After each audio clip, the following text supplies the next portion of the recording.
3, 2, 1. Welcome to The Peaceful Truth, the podcast where we talk about everything from feminism, feminist issues, and more. You are joined by your co-hosts, Megan Hoharts and Kenzie Meg. Hello. Hi. What's up? Not much. How are you? Good. My teeth are funny. Why? Because I got a new stopper put on today, so I What feel does like that mean? like one of those little things on Invisalign that it's like a glue to make your teeth move, and so I have a new one, and so I feel like my lisp is back. Oh, okay. Do you hear it? Your or is it just teeth me? are looking great. I haven't studied them in a minute. They're looking good. They look pretty good, I think. They do. How was our weekend, Megan? We spent a lot of the weekend together, actually. It was really good. It was Chelsea's baby shower. Yes, and then we hung out on Friday night too. We did. We did. Megan's hang like, out. what? I'm like, didn't we? Yeah, I'm we pretty did. sure we did. Hannah came over to play with Annie. Yeah, And she then did good. you were over there setting up for the baby shower. I was stressed. She was so stressed. Oh my God. She was getting so pissed at this balloon arch. Well, because I spent 2.5 hours building the thing. You spent a long ass time building that thing. And then it wouldn't stick to the wall. And I was like, I did not do this for nothing. You spent I was literally there from 8 to 11. And most of it was with the balloon arch. 99% of the time was with the balloon arch. And you were already halfway done by the time I got there. Yeah. My back hurt from working on it, bending over and messing with the It was light. so good though. It was beautiful. It was very Instagram background worthy. It was so perfect. And then I have relatively good handwriting, and so Oh yeah. And Kenzie got me to write on the chalkboards take one, alcoholic, non-alcoholic, little signs for all of the stations. And so I just felt like Kenzie really needed some positive reinforcement about the balloon arch. Thanks, So Doug. every time I would write a word on the chalkboard, I'd look up and be like, Kenzie, that balloon arch, oh my God, you're freaking killing it. That balloon arch is so good. Megan knows how to put me in a good mood by now. And have you ever seen my handwriting? Have you seen it before? Yeah, it's not the best. It looks like a 13-year-old boy who has a hand tremor. Are you Which I do have a left-handed? hand tremor. I'm not just making fun of people with hand tremors. No. Most people with left hands have really bad handwriting, but I'm just naturally awful. I like to, there's not many things that I brag about myself, but I will brag that my handwriting is not that bad. It's pretty killer, actually. And we've thought the whole time, no offense, I'm sure it would have been equally as great, but we thought the whole time you did Chelsea's wedding signs. No. And they were flawless. They were someone flawless. printed them. And she goes, oh no, I used a stencil. Of course I used a stencil. Are you kidding? I couldn't have done that. But it was a wedding. I had to do really good on We that. were wildly impressed. For years, we thought you free-handed it. No way, Jose. If I freehanded that, I would have a whole Etsy shop just writing nonstop. I would make a living off of my handwriting. Perfect. And we do podcasts on calligraphy. Yes, I still sometimes consider doing calligraphy. And mine just looks like drunk calligraphy. The only reason that I don't, honestly, is because I don't want to be bad at it. And then I would be so heartbroken if I was bad at calligraphy. Because my handwriting. You would do great at it. My handwriting is subpar.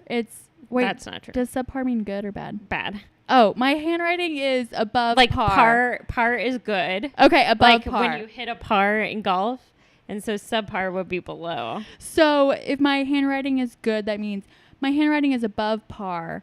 But I don't know if I were to do calligraphy, I would be so terrified that I'd suck at it, and then my whole identity as having good handwriting is just gone and thrown up in the air. Oh, It's wow. gone to That's shit. a lot writing on this. That's the only reason that I don't take calligraphy lessons. See, you know what I have a fear of? Those paintings where you wine and you paint. Yes. What's that called? Where you drink wine and you paint. I have a fear of those because everyone's turns out relatively okay. Yes. And I genuinely think mine would look like someone just barfed on a piece of art. I don't think I could. And I come from a line of artists. And so that's why you don't do them. Yeah. Because because I'd be scared. I get it. I mean, I get it. Can you imagine? I'm like the only person in history who couldn't achieve that. But maybe people just don't post it when they're that bad. Yeah, that's probably Do you think that's it? Yeah. Okay. And your grandmother's a really good artist. Your mom's a really good artist. Chelsea's actually pretty legit too. Chelsea can do it too. My dad actually can. He likes buildings, so he does build. He wanted to be an architect. So, and then there's me. And then there's you. You're creative in other ways. Podcasts. Yeah. Yeah. So today's kind of a serious topic. I kind of wanted to do it in light of some big events that occurred. Kate Spade and Anthony Bourdain's suicide, which I actually think hit very hard. They committed suicide relatively close to one another. Kate Spade being a very famous handbag designer and a powerful businesswoman, and Anthony Bourdain being very famous for his just being able to take food and culture and combine it together and just tell stories and taking us around the world. He kind of inspired me to be a journalist, and one of the people that inspired me to be a journalist, but it kind of hit home, I feel like. And the number of suicides has gone up significantly. And I've actually personally, and I've known a lot of people, a lot of my friends that have gone through mental health issues. And so I think it's just important to continue to talk about it and not like be closeted. I couldn't agree even more. And it was kind of strange how much Kate Spade and Anthony Bourdain's suicide really did have an impact on me. I mean, I don't know them personally by any means, but especially Kate Spade, for some reason, I couldn't stop reading about it. I couldn't stop like looking at it on social media. And I think that when that kind of stuff happens, I was so concerned for her daughter and her husband. And I don't know, it's almost like we don't even know these people, yet they're put in this limelight to us. And then it can have an impact on others as well. Right. And so, I mean, personally, I feel like there's a lot of things I want to talk about today, Megan, but I felt like my own mental health before this year, before maybe in 2016 and below that, I felt like very closeted by it. You know, like I was terrified of going to therapy, and you and Chelsea actually like encouraged me to try it. You know what I mean? Yeah, definitely. I think that myself included, I've had mental health issues since I was probably I probably had them my whole life, but I started going to therapy since I was like a junior in high school, on and off. And I think that through high school, through college, I didn't talk about it. I mean, with my mom and my close friends, but that's it. Even my partners, I wouldn't really talk too much about it. But now I think that I want to talk about it and make it be known, so that way people realize that they're not alone. Right.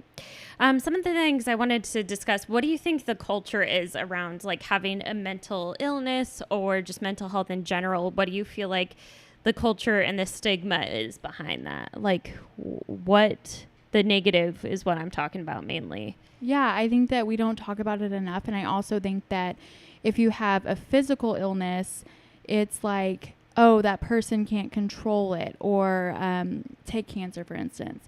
That person didn't ask for it. It was brought on to them out of their will.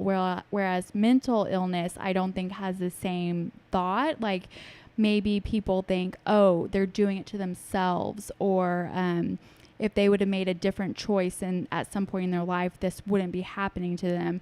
But I don't think that that's the case by any means. Right. And so I kind of looked up a few like research articles and then just general like websites that talk about psychology. So Psychology Today says that research suggests that the majority of people hold negative attitudes and stereotypes towards people with mental illness. From a young age, children will refer to each other as crazy or weird. And then these terms commonly throughout adulthood as well. Often negative stereotypes involve perceptions that people with mental illness are dangerous. The perception is fueled by media stories that paint violent perpetrators as mentally ill without providing context of the broad spectrum of mental illness.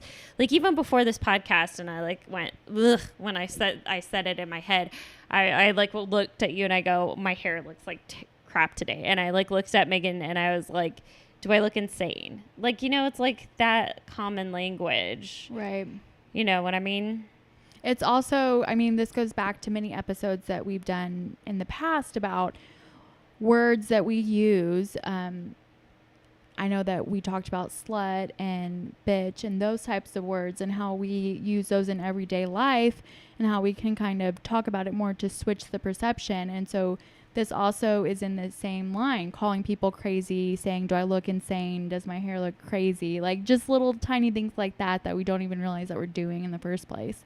Right. And they're like in popular culture and in media and even just back historically, I'm sure. I mean, I didn't live through that time, so I can't speak to it. But there were like psych wards, like psychiatric wards where like people would be sent away. And I'm sure there's similar things to it. But like it's kind of like it's put in horror movies as something like a villain. You know what I mean? Mm-hmm. And it's painted as this like terrifying thing. And I actually did a news story a few years ago Hannah's playing with her toys in the background. We did this news story a few years ago in Oklahoma where there used to be there still is like a big mental facility from like the early 1900s. And there was these boys who had mental health issues and their parents just gave them up to these psych wards. And I was covering this story where they uncovered an unmarked grave where the bodies, after a fire broke out, like no one went in to rescue them. And I don't know that actually. I'm going to retract that. But there was a fire at the psych ward. All the boys died and most of the boys died. And they put them in an unmarked grave without any coffins, just carelessly put them into a hole. And finally, like, several years later we found it in like a graveyard. And so it's just like people even thrown away basically. Mm-hmm. For a mental health issue that obviously was not talked about then compared to today. I think that we're taking steps in the right direction, but I still don't think we talk about it enough. But back then it was probably do not talk about it whatsoever. Totally. And, I've heard people call, and we're kind of bouncing forth. We're not strictly talking about suicide, but I'll be talking back and forth about it. And it's not painting a whole spectrum as everyone with mental illness goes to suicide. You know what I mean? Obviously not. But I've heard people call like suicide selfish and awful and painting it like a blank page and trying to understand and it's not trying to understand or solve the pain by just calling it suicide selfish. Like, I kind of want to call that out because, I mean, personally, and I really don't talk about this, and I'm not trying to freak anyone out, but like that I know personally that listens, but I've been in that dark hole where it feels like you're dark hole and you're by yourself and there's no way of getting out. And for people just to call it like a blank page selfish, it makes people, I think, not want to talk about it even more, because you're ridiculing someone and you don't know who you're saying that's so selfish. Can you believe that person committed suicide? You don't know if they're thinking of suicide. And so that makes them not want to tell you even more of those dark thoughts. Right. You know what I mean? And so I just feel like a lot of people get into this dark hole, and by talking to other people, you feel like this is what I think about like depression in my head, where you get into this dark hole and it feels like you're alone and you can't get out and you don't know what to do. And like the way to help is maybe to tell someone else, and you don't have to be in that hole alone. Someone can like reach in and grab you. You know what I mean? Mm-hmm. But anyway, so why is hell such like a mental taboo? I think it's like such a thing where people don't talk about it. I think it's kind of what you mentioned though. It's not a physical thing. Right. I think that it's also because maybe there is a stigma around the fact that it's not something that other people who maybe don't have mental health issues think, oh, they can control it. It's controllable. It's like I mentioned earlier, they maybe made a decision in the past that's led them to this point.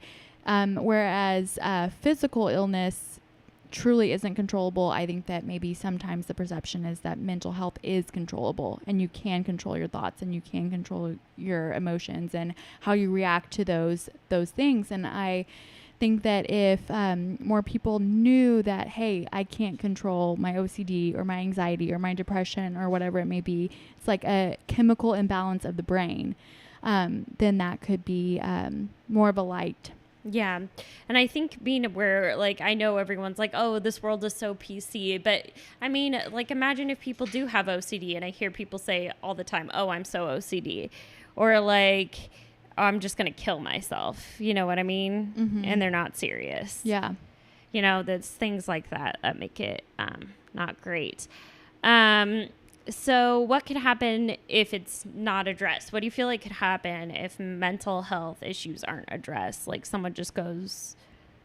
Yeah, I think that what happens if it's not addressed, I think that if you don't get the help that you need, then you can be in an even darker spot. So I've had bouts of depression and anxiety attacks.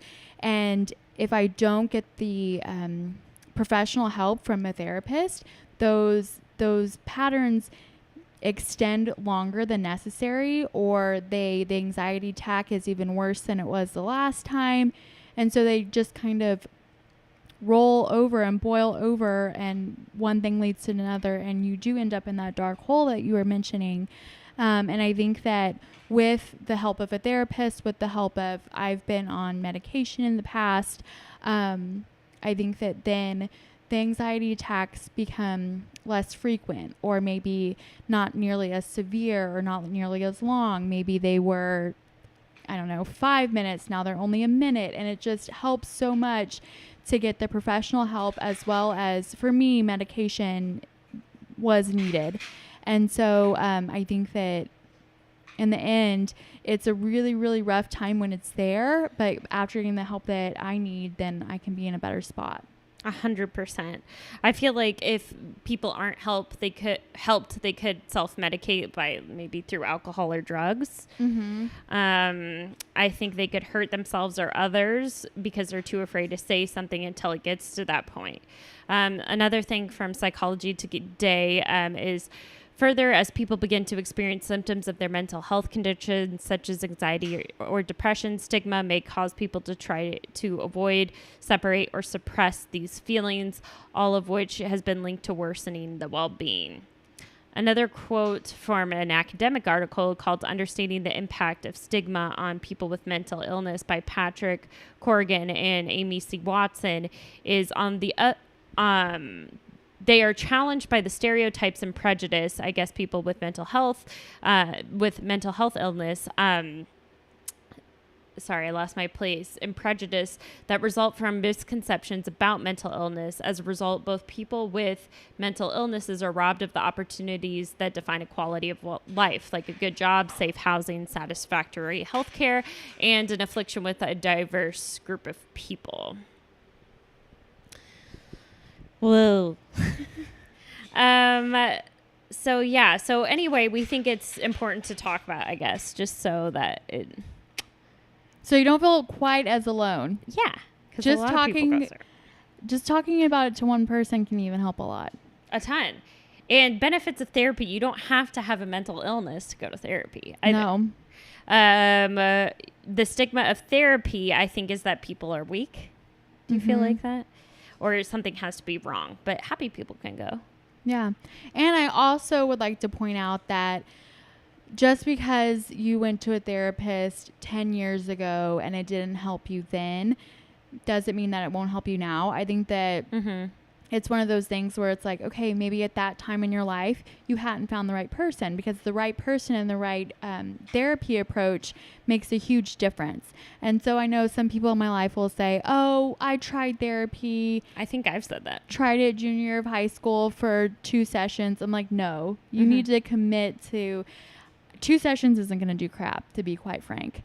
2 sections, you're barely getting to know each other. And so I think that making sure that you have the right therapist, that would mean, hey, maybe if you don't feel a connection after 4 sessions, okay, then maybe it's time to see if there's somebody else out there. But trying multiple therapists, trying multiple forms of therapy, every therapist kind of has their own way of doing things and their own way of talking about things. And so just because it didn't work when you were 16 doesn't mean it's not going to work now. And I remember going at around 16 for the first time. I only went to one appointment. And I remember not going back because of the stigma. Like, I thought I was crazy for having to go. Mm-hmm. And so I was like, I'm never going back. And I remember her just like, and I was 16 and I couldn't like figure out how this was going to help my like severe depression I had. She was like, write down how you're feeling. And I'm like, how's that? That's not going to help, lady. And so like, I just gave up. Yeah. So it's like continued going. And honestly, that lady and I didn't have a connection. She was very... just not like a similar person to me. Mm-hmm. Yeah. The therapist that you choose can have, that has a great impact on what you're going to get out of it. And so I want to say my therapist now said, give a therapist 4 sessions to establish a relationship and then kind of make your decision. Is this a good relationship or should I be on the search for another one? But because I don't know. The first session is all like getting to know you and your background, your history. Yeah. And until you kind of get past that, I think that's when a big difference can be made. Definitely. Hannah, do you agree? Hannah's now up in the picture. Hannah needs a therapist. She's scared of people. Yes, but we're getting over that by exposure and talking about it, huh? So I wanted to talk about how like talking about it so much does help. Like My Favorite Murder, Karen and Georgia talk about it a lot. And have you ever heard like their viewers write into them about how much it's helped them in their mental health? Oh, yeah. So that's proof. So yeah, does anxiety seem like it's on the rise to you at all? I don't know if it's on the rise or maybe if we're just talking about it more. It might be. I wonder sometimes, though, if it's also strengthened because of social media and the culture. Saturation. Mm-hmm. And like comparing yourself constantly and having to see everyone's rows of a life. That's not real. That's not real. Mm-hmm. That's the best part of their life. Because it would be hard to like be like, this is the shit day I'm having. Look how bad my hair looks today. Like, you know what I mean? Yeah. But yeah. So I wanted to talk about relaxing techniques, and Megan could talk about hers too. A lot of them you probably do too. So I like baths. Doesn't get much better than that. And some wine maybe, but don't self-medicate purely on that, but just relaxing with some wine in a bath. I'm not advocating alcohol to solve your problems though. Yoga. Yes. That's always awesome. Breaths, like deep breaths. Like I feel like where I carry my stress is my upper back, like it's tense right now, and my chest. Mm-hmm. And then meditation.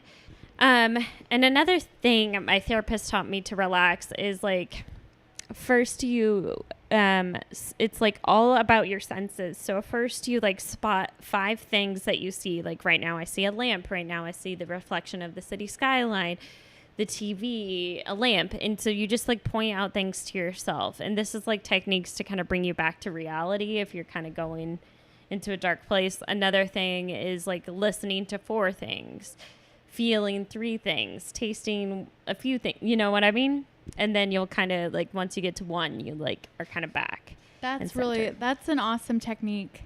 My therapist gave me the technique of when I feel panicky or when I start to feel like anxious about something, like putting both feet on the ground and saying, because my panic has to do always with the future and like, what's going to happen with this? What's going to happen with that? And being in the present is a really important thing that I need to notice. And so in order to do that, put both feet on the ground and say, right now I am safe. Like, it doesn't matter what's going to happen in the future. It doesn't matter what's going to happen. I can't control that. But right now, everything is okay. And so I think that both of those techniques can be really beneficial. I heard an interesting theory. Someone said the other day to me, and I thought it was so interesting. They think there's a lot of anxiety out there because anxiety is like the fight or flight reflex kind of. And so that's why we're so stimulated, because we come from generations of people that survived throughout evolution. And so they always had a fight or flight. And so they were the anxious ones. And that's why they think everyone is so anxious nowadays. Because the people who where our fought ancestors survived. or flew were the ones that survived. And then the ones who did not fight so or we naturally have it. Yeah, so we naturally like have it, you know? Interesting. I thought it was interesting. I don't know if it's interesting to most people. But I wanted to kind of say and wrap again, call the suicide hotline or reach out to someone. But the number for the suicide hotline is 1-800-273-8255. What are you looking forward to this week?